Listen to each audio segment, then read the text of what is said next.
Yeah I think signal issue ఉన్నట్టు. So మొత్తానికి పశ్చిమ బెంగాల్, తమిళనాడు, కేరళం ఈ 3 రాష్ట్రాల వైపే చూపు మొత్తం కూడా ఉంది.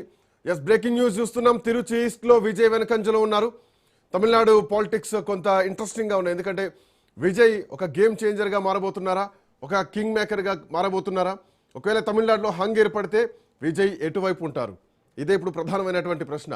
సో రాష్ట్రం ద్రవిడ భావజాలంతో ఉన్నటువంటి పార్టీ కాబట్టి డిఎంకే కానీ ఏఐడిఎంకే కానీ, సో టీవీకే కూడా ఏం తక్కువ అదే భావజాలంతో ఉంటుంది కాబట్టి ఇటువైపు ఉంటారా, లేదంటే ఎన్డీఏ కూటమి వైపు ఉంటారా? ఎన్డీఏ కూటమి వైపు ఉండేవాడైతే గతంలోనే డిప్యూటీ సీఎం పదవి ఇస్తానని ఒప్పుకుంటే ఖచ్చితంగా ఎన్డీఏ నుంచే ఈరోజు పోటీలో ఉండేవారు. బట్ విజయ్ వన్ మెన్గా ఉన్నారు.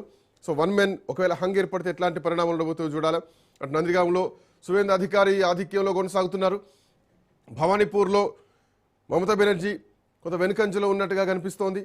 సో తమిళనాడు పోస్టల్ బ్యాలెట్లో డిఎంకే ప్రస్తుతానికి ఆధిక్యంలో కనిపిస్తోంది. అస్సాం పోస్టల్ బ్యాలెట్లో కూడా భారతీయ జనతా పార్టీ ఆధిక్యంలో కనిపిస్తోంది. రైట్, ఇక పెరంబూర్లో విజయ్ ఆధిక్యంలో కొనసాగుతున్నారు. 2 నియోజకవర్గాల్లో పెరంబూర్లో మాత్రమే విజయ్ ఆధిక్యం కనిపిస్తోంది. తిరుచి ఈస్ట్లో విజయ్ వెనకంజలో ఉన్నారు.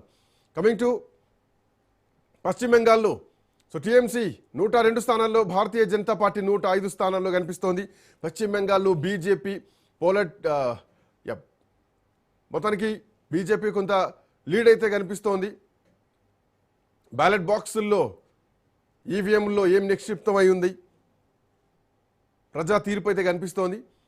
ఈ అస్సాంలో బీజేపీ, పుదుచ్చేరిలో బీజేపీ ఎక్స్పెక్ట్ చేసినట్టే. సో దాంట్లో పెద్దగా ఇంట్రెస్ట్ ఫ్యాక్టర్స్ ఏ ఉన్నా లేకపోయినా కానీ పశ్చిమ బెంగాల్ అండ్ తమిళనాడు, కేరళ ఈ 3 రాష్ట్రాలే ప్రధానమైనటువంటి అంశం. రైట్, ఉప లక్ష్మణ్ గారు చెప్పండి. సో లక్ష్మణ్ గారు, తమిళనాడులో భారతీయ జనతా పార్టీ అంటే గతంలో డిఎంకేతో పొత్తు పెట్టుకుంది, ఆ తర్వాత ఏఐడిఎంకేతో పొత్తు పెట్టుకుంది.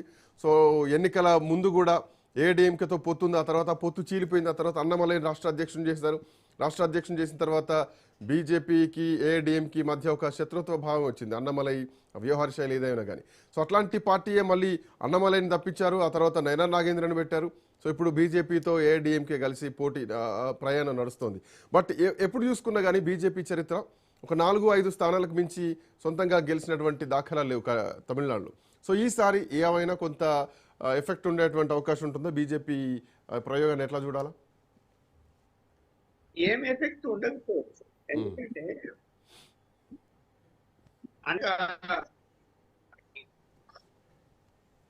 ఏఐడిఎంకే డిఎంకే వర్సెస్ ఆ రాజకీయం, ఆ రాష్ట్రం ఏఐడిఎంకి స్ట్రాంగ్ గా లేకపోయాయి కదా, పార్టీ చీలిపోయా, అనవసరంగా వాళ్ళు డిస్టర్బ్ చేసుకున్నారు.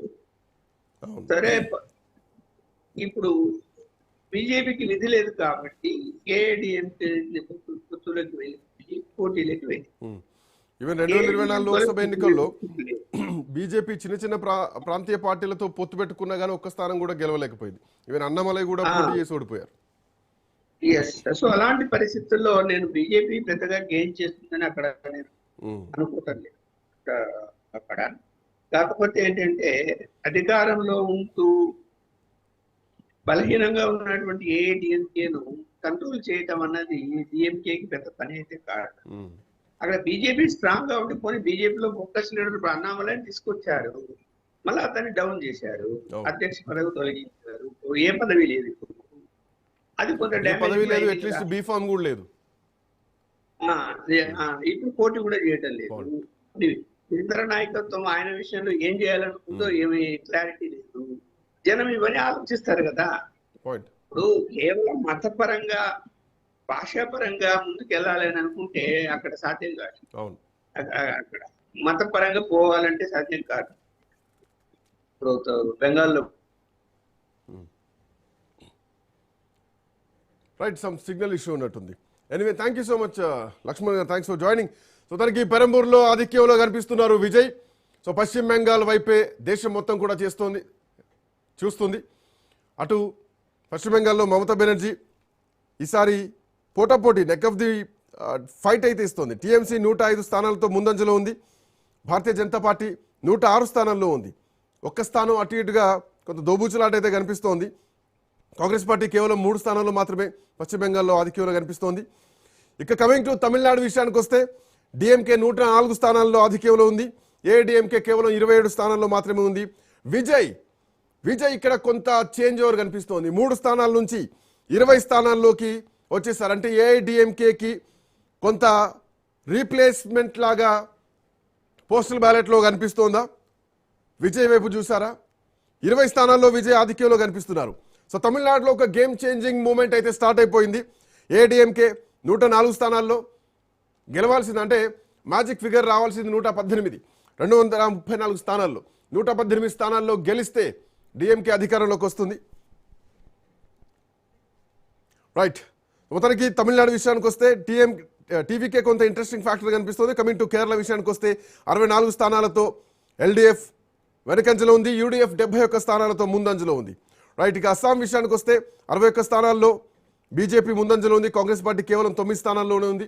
సో అస్సాం ప్రియాంక గాంధీ బాధ్యతల్ని భుజాన వేసుకొని అక్కడ ప్రయత్నం చేసినా కానీ కాంగ్రెస్ పార్టీ పెద్దగా ఏం ఫలితం చూపించట్లేదు. కమింగ్ టు ఎన్డీఏ కూటమి పుదుచ్చేరిలో 22 స్థానాల్లో ముందంజలో ఉంది. కాంగ్రెస్ పార్టీ కేవలం 6 స్థానాల్లో ఉంది. ఒక చిన్న బ్రేక్ తీసుకుందాం. బ్రేక్ తర్వాత అప్డేట్స్ విల్ బి కంటిన్యూ.